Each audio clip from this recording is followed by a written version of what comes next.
Good morning and greetings to you from the warm and humid Sunshine State, where you realize that the sun isn't always shining. It can actually rain. It can rain a lot. It can flood your house. So if you're wondering how we're doing, you've heard the statement, when life hands you lemon, make lemonade. So Virginia and I are trying to make lemonade. We're trying to make real good lemonade.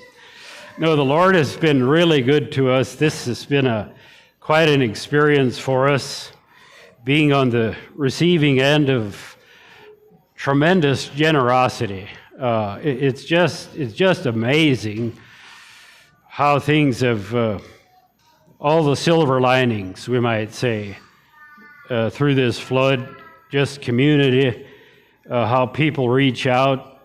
We had very close to 20 people call us and asking if we need a place to stay. For one example, the list goes on and on. It's really, God has been so good to us, and He's working things out. We're ready to tear our house down, and we have a contract on one over in Tamaron. So we're excited for that. There's things we're going to miss in our little spot on Cronley, but life is full of changes, isn't it? It's uncertain.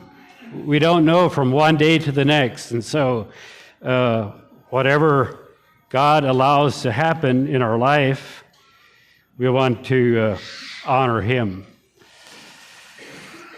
I need to say something about Dean, or my family. He introduced my parents and Sister Di. If you know our family, you know that I'm the oldest by a good bit. I'm 5 years older than Diana, and then Dennis is the next, and I'm 9 years older than Dennis, 10 years older than Dan, and 13 years older than Dean. So I was always big brother. They looked up to me, which I can understand, but as time goes on, it's changed from big brother to old brother, and I feel the roles have reversed. We're in the point of life where I'm looking up to them. Just tremendously appreciate my brothers and sister, and so I just think very highly of them and appreciate them as well as my parents. So turn in your Bibles to Hebrews chapter 10. The title of my sermon is Assembly Life. I'm taking the phrase from Hebrews 10, verse 25. I'm using the New King James this morning. And we have a phrase in here that says, not forsaking the assembling of ourselves together. And so that's where I'm taking my title from, is Assembly Life. And I'm going to read verses 19 through 25. My theme verse is verse 25. We notice, therefore, in verse 19. So let's just briefly stop and look at what it's there for. If we go back to the first part of the chapter, we see that it speaks of how Christ, we know how in the Old Testament, in order to meet God, you brought a sacrifice, and through the priest, you know how that was.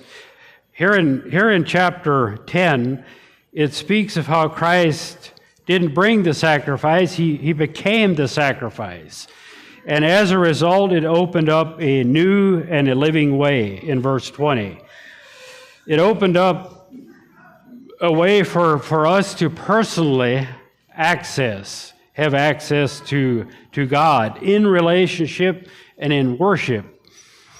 Verses 20 to 23 speak of our interaction vertically with God. How our access with God is different than what it was previously. And then, if you notice, verses 24, 25 speaks more about our interaction horizontally, our fellowship and worship among ourselves. Up to this point, Hebrews is largely doctrinal, theological, maybe a little harder to understand, but from here, the rest of Hebrews is more practical. It's kind of like Romans. It's like Romans 1 and Romans 2. The first 11 chapters are more deep and theological, doctrinal. Then you come to Romans 12 and it's like, whew, this is easier to understand. This is practical. This is kind of how it is here in Hebrews, beginning here in especially verse 19, 24, 25. Rest of Hebrews is more practical. So I'd like to read verses 19 through 25, and then we'll continue. Verse 19, Hebrews 10, therefore, brethren, having boldness to enter the holiest by the blood of Jesus, by a new and living way which he consecrated for us, through the veil that is his flesh, having a high priest over the house of God. Let us draw near with a true heart, full assurance of faith, having our hearts sprinkled from an evil conscience and our bodies washed with pure water. Let us hold fast the profession of our hope without wavering, for he who promised is faithful. Now it shifts to the horizontal fellowship. Let us consider one another. The word consider is a real interesting word in the original text. I'm not going to go there, but if you want just a little something to study on, look at the word consider. Let us consider one another in order to stir up love and good works, not forsaking the assembling of ourselves together, as is the manner of some, but exhorting one another or encouraging. I think some of the other translations would have the word encouraging in here. But exhorting one another, so much the more as you see the day approaching. Assembly life. The word worship is not mentioned in these group of verses, but we can see that it's applied or implied, as it mentions the assembling of ourselves together and how we are not to forsake it. I think the ESV says, not neglecting to meet together. We take tours to Israel and Europe. Israel is not an option right now, but in Europe, when we do a tour in Europe, we visit Taifahele. Some of you have been there, I'm sure. Taifahele, the Anabaptist cave about a half hour outside of Zurich. And we exit the bus at the end of a very small road by a farmstead, and we begin our climb that is probably just a little under a mile from where we get dropped off to when we reach the cave. The first part of the trek up there is fairly gradual. It's paved. Then it transitions into gravel, kind of meanders through the woods. And then the last, at least half of the trek is fairly strenuous. We take our time because usually we have elderly people with us, but it's fairly steep. And so the last half of the climb is through a pasture. It has some gravel, and there were times when it was just open. You really had to watch for cow piles and stuff because there was cows in the pasture. So you get to a point where you're ready to enter the woods, and at that point we're all usually ready to sit and take a break. It's a fairly strenuous climb. The last several hundred feet is just kind of a narrow path through the woods. Off to your right, it's very, very steep. They have some guardrails. If it's wet, you got to watch yourself especially. Eventually, you get to the cave. and everyone is ready to sit and rest because it's a workout. What I can't adequately describe to you, I thought of putting some pictures up here, but even that won't give you an adequate description of how rugged the countryside really is. Just huge boulders and steep ravines. It's one of the secret places where the Anabaptists met for fellowship and for worship in the greater Zurich region. History would tell us that Conrad Grebel, as a young boy, discovered the cave. He lived nearby. And so this cave was a place where the Anabaptists came together during times of persecution. Sitting in the cave entrance, which probably has room for, 150 people maybe, perhaps. I've tried to imagine the danger, the difficulty that was involved for these people to come here, because I'm sure they didn't take the easy route like we did. They came from every which direction, and I'm trying to imagine in wintertime or however the conditions were unpleasant, how much effort and even danger they put into gathering there. And it begs the question, why would people take such a risk to come together for fellowship? Not in a comfortable church house here on the outskirts of Baltic. We're talking a damp, dimly lit cave. What motivated people to do this? Risking their lives, really, to come together. You would think there would be a lot of valid reasons for them to just stay at home. They wouldn't have had to do it. Inside the cave, there's a plaque written in German, translated in English.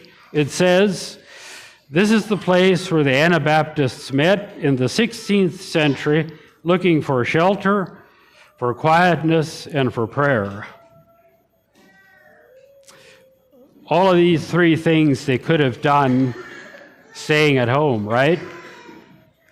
They would have had their shelter, they could have had quietness perhaps, and they could have prayed. So again,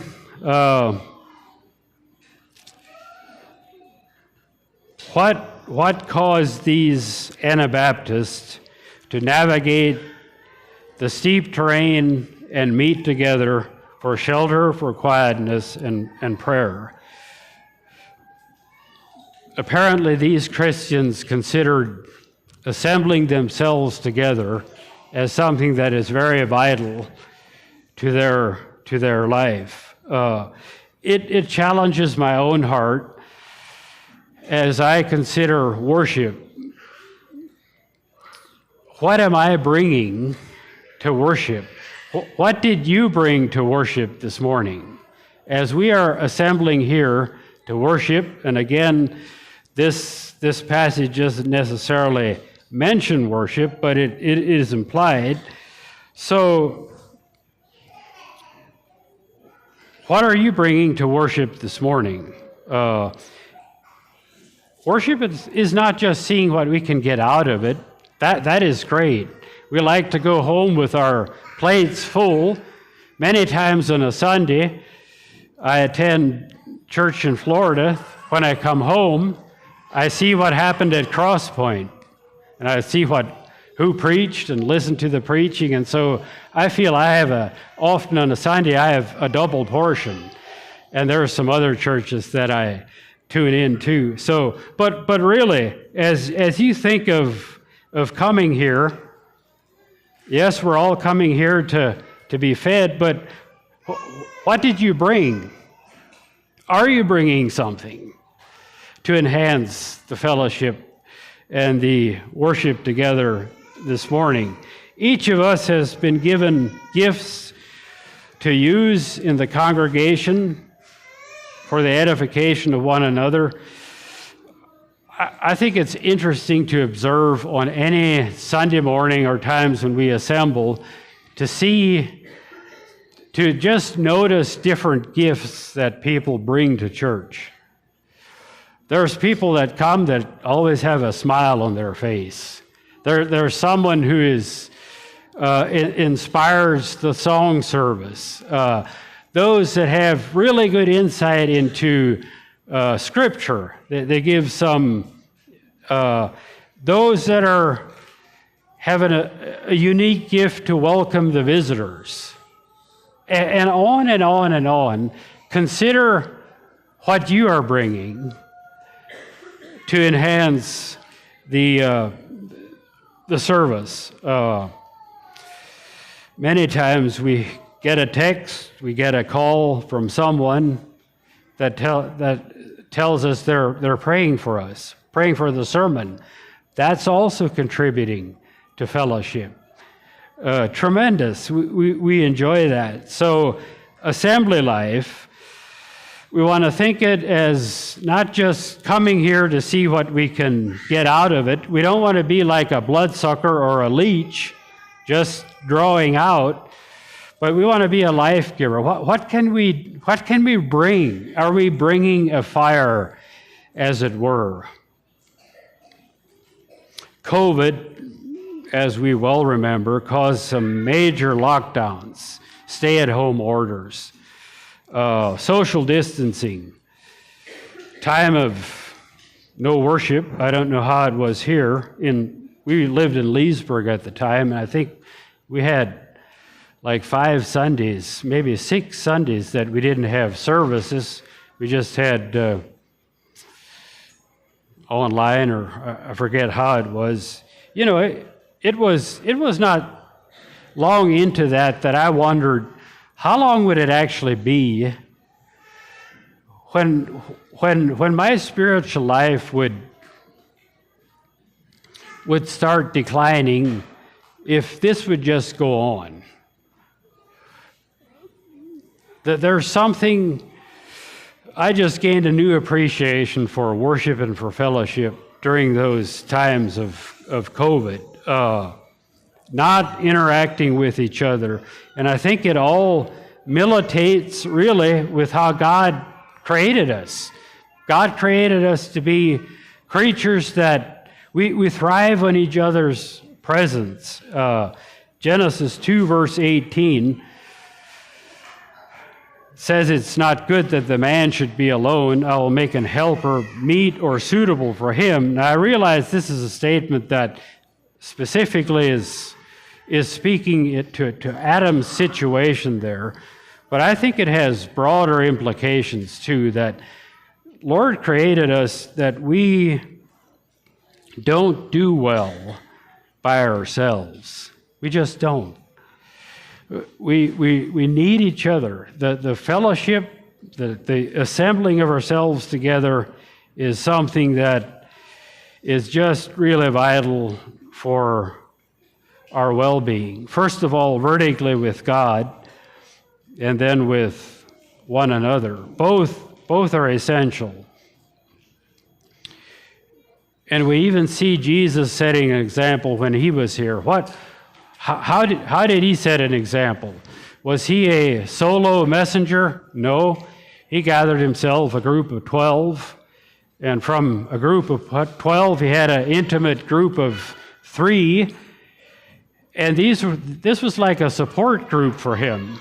And it just, to me, it's an example of how even Christ realized that in his humanity, he needed people around him. He needed fellowship.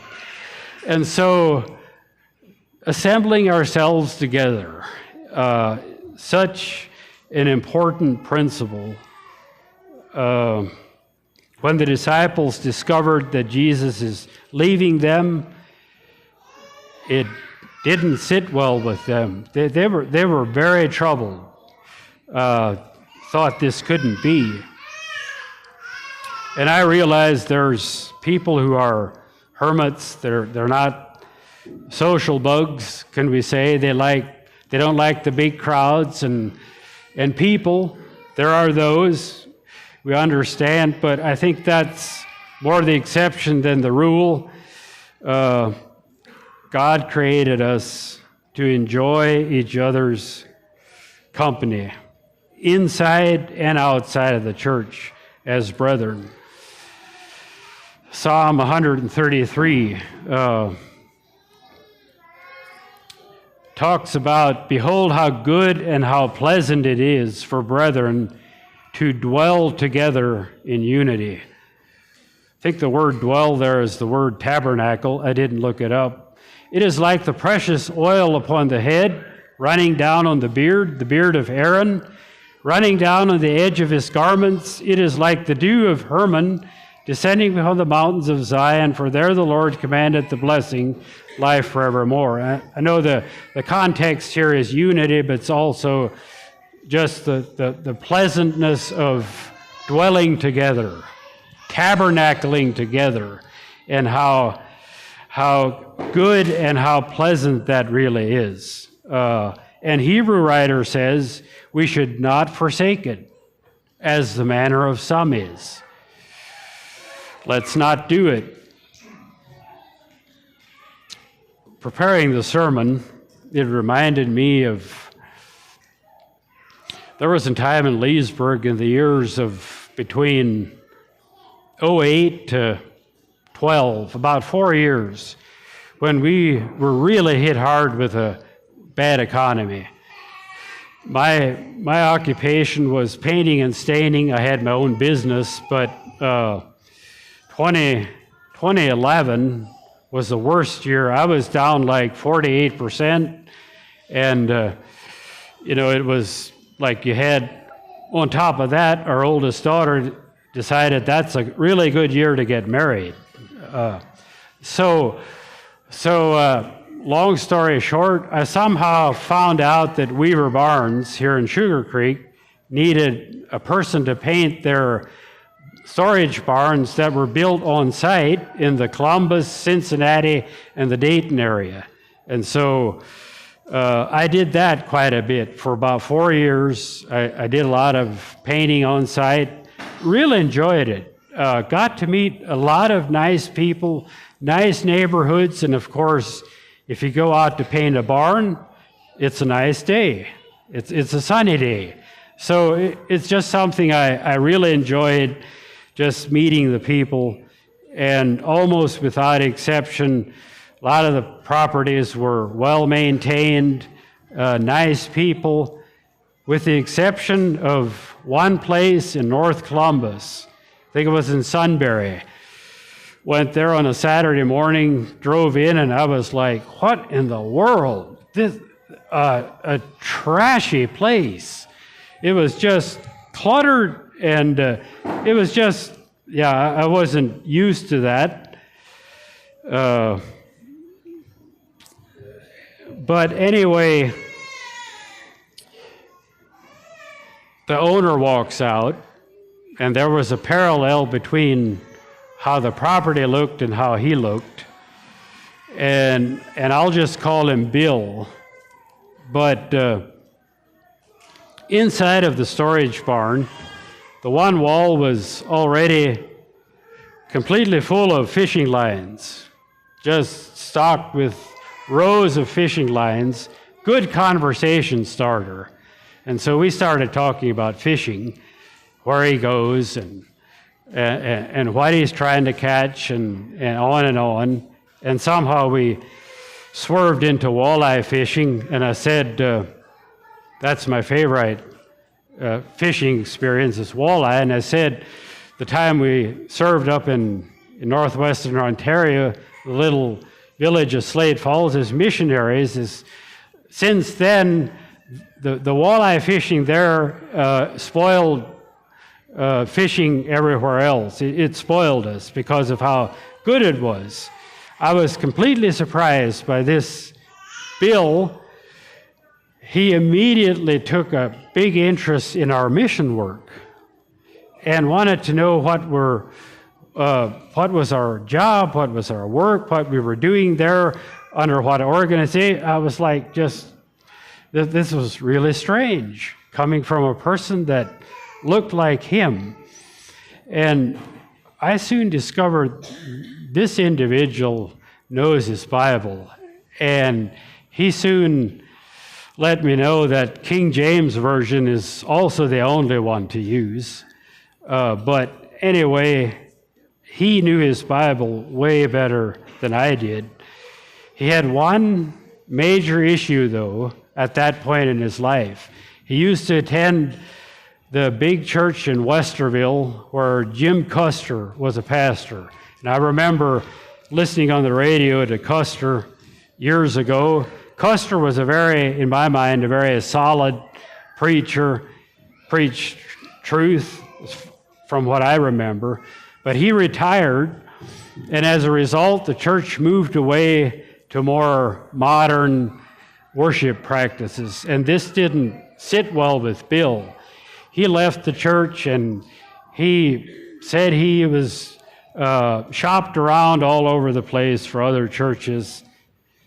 And he said he can't find what he's looking for, so I quit worshiping. I just quit. I just can't find anything out there that's anything like I was used to. And so he asked me what kind of worship service we have, and I explained a little bit to him how our worship service is, and he said, well, I think that's exactly what I'm looking for. And I invited him down, never did come, but as I think of Bill, I understand his dilemma, but Bill was the kind of person that was probably looking more what he could get out of the service than what he could put into it. So again, as we think of assembling ourselves together, consider what you are bringing. What are you enhancing this congregation with on any given time that you assemble yourselves together? I believe there's a truth that Jesus is our all in all. He is all I need is one of the songs that we sing. And there's Christians, there's brethren out there that don't have the privilege to meet and to fellowship like we do. I think God is well able to sustain a person like that. But I think the element of spiritual vitality, encouragement that we receive when worshiping is things that we can't experience otherwise. It's just, and I think that's what the Hebrew writer here is pointing out, not forsaking the assembling of ourselves together, as is the manner of some, but exhorting one another, and so much the more as you see the day approaching. I think back to the time I was converted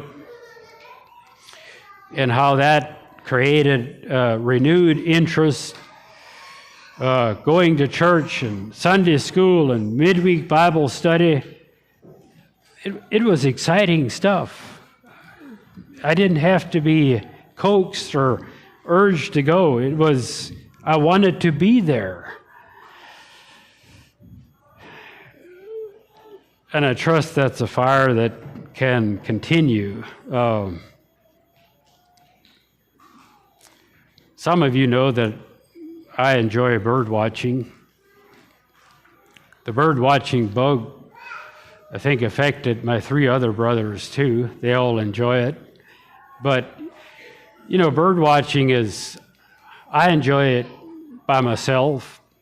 But, for example, about 5-6 years ago, the 4 of us, my oldest brother Dennis and 2 of my cousins, took a once-in-a-lifetime trip to California, a week bird watching trip. We could have planned that by ourselves, just went out there solo. But there's something about the 4 of us together That was just a tremendous experience. And so I think that's how it is, fellowship, assembling ourselves together, being with others can just enhance, especially worship and fellowship, like we just don't experience otherwise. Martin Luther said, quote, "At home, in my own house, there is no warmth or vigor in me, but in the church, when the multitude is gathered together, a fire is kindled in my heart, and it breaks its way through."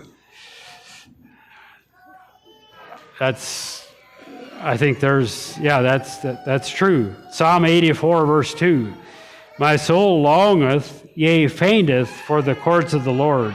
My heart and my flesh crieth out for the living God."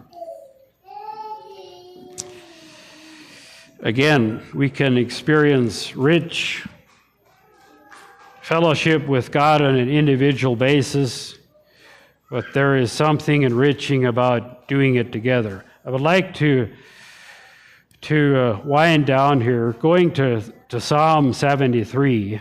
I think there's a principle here, again, that I see about what meeting together can do. As I read Psalm 73, verses 1 through 16, notice the things that are bothering the psalmist. It says here it's a psalm of Asaph. Life around him was looking and feeling completely upside down. Things were not making sense for him. "Truly God is good to Israel," verse 1, "to such as are pure in heart.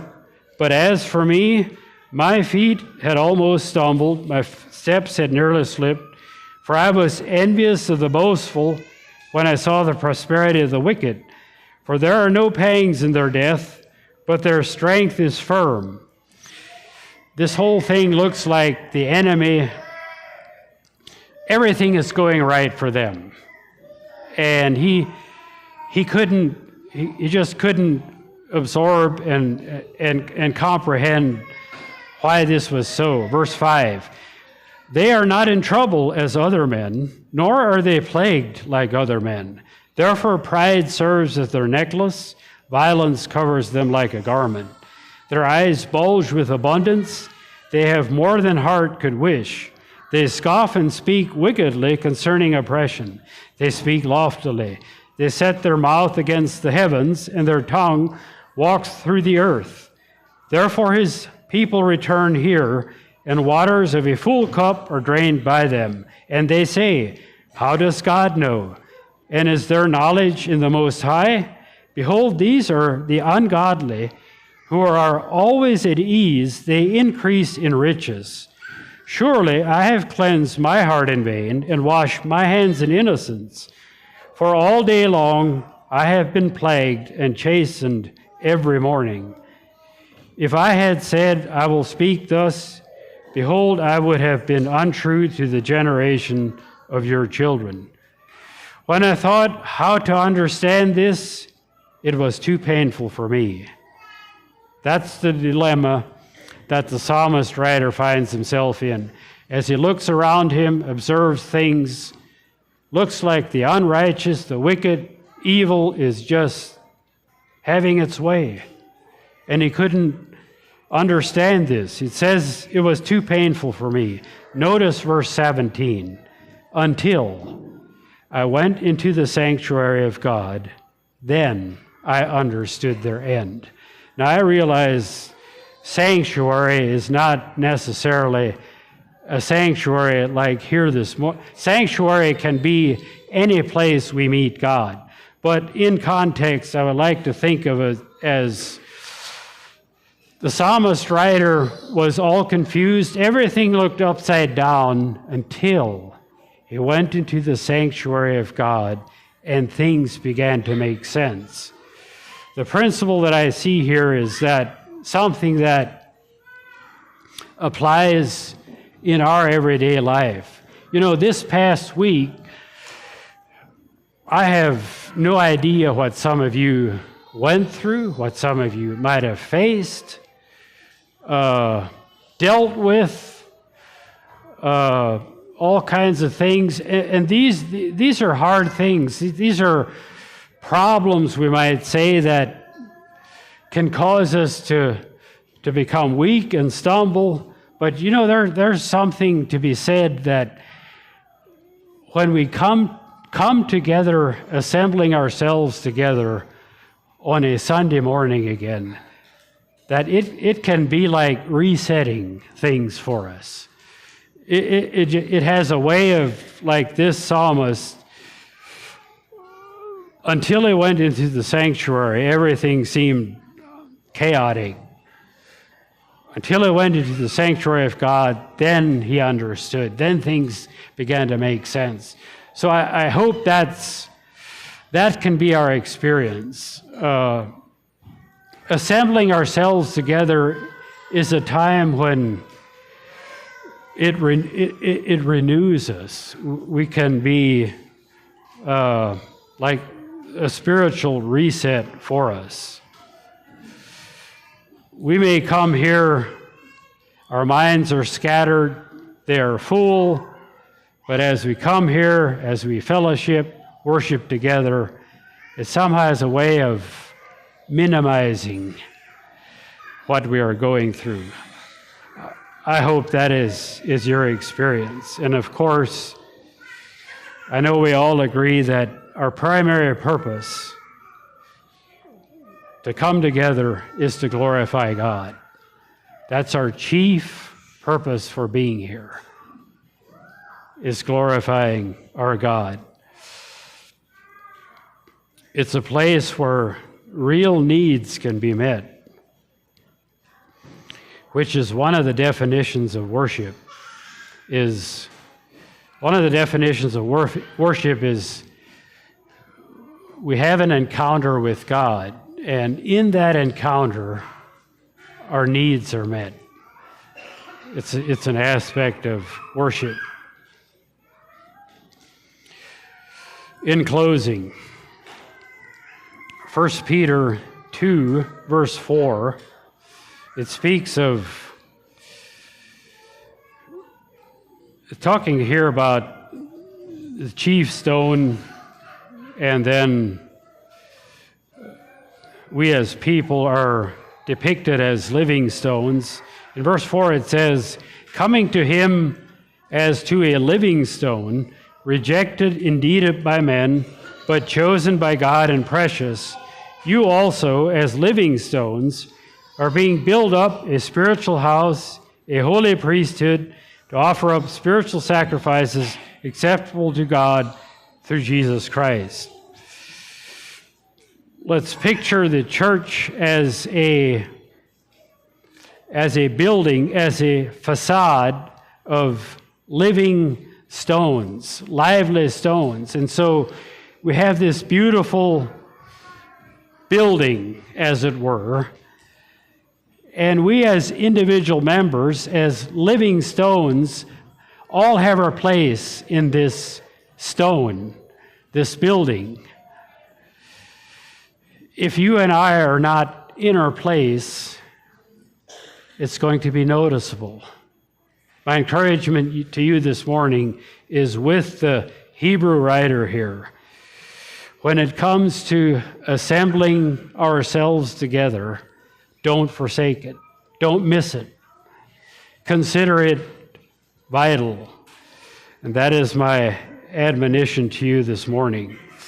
Not forsaking the assembling of ourselves together, as is the manner of some, but exhorting one another, and so much the more as you see the day approaching. I'm going to turn the time over to Dean. Thank you.